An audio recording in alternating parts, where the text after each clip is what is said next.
ہمارے ایک رشتہ دار تھے جو کافی عرصے ان کی بیگم صاحبہ یہاں ہاسپٹل میں تھی، تو وہ ہمارے شہر سے دور ہیں، اس لیے وہ ادھر آتے تھے، تو رات کو ہمارے پاس ہی رہتے تھے. تو ان کی میرے ساتھ ان کی بات چیت ہوتی رہتی تھی. اصل میں اوروں سے بھی بات چیت ہوتی ہے، لیکن وہ امپورٹنٹ اس لیے کیونکہ انہوں نے درس نظامی کی ہوئی تھی اور وہ صوفیزم کو بھی مانتے تھے.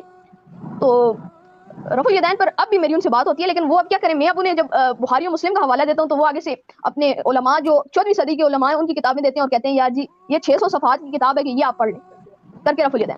تو میں اب وہ تو نہیں پڑھ سکا، میں نے کہا آپ حدیث کو دیکھیں، لیکن نو کیونکہ انہوں نے درس نظامی کی ہوئی تھی.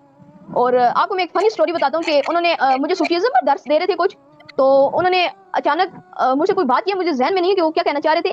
تو انہوں نے کہا کہ آپ کا ساتھ والا گھر ہے اس میں آگ لگی ہوئی ہے اور آپ کو مسجد جانا ہے، تو آپ نماز پڑھنے جائیں گے یا آپ ادھر مسجد میں آئیں گے، گھر میں آگ بجھائیں گے. تو وہ سمجھیں کہ میں بھی صوفیزم کے لحاظ سے بول دوں گا کہ نماز ہو سکتی ہے بعد میں لیکن آگ نہیں بجھ سکے گی، تو جان کا نقصان ہے.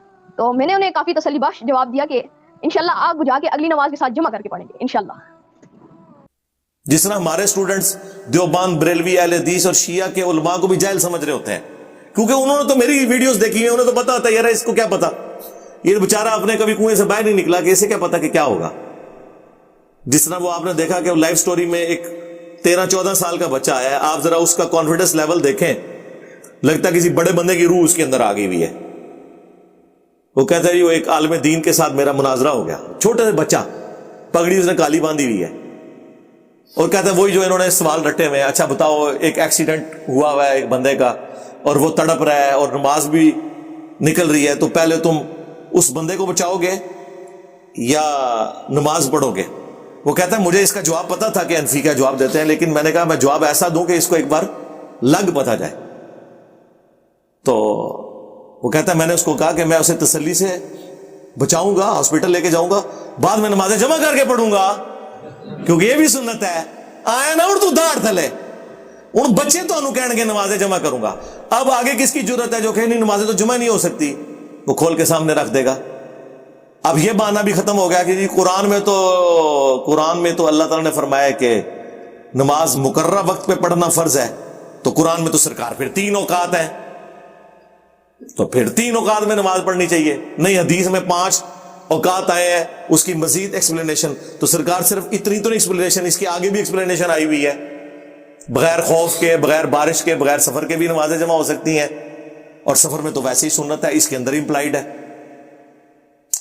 تو یہ ساری کی ساری باتیں جو کر رہے ہوتے ہیں سطحی نالج کے طور پہ، میں آپ کو وثوق سے کہتا ہوں آپ ہماری گفتگو سنیں.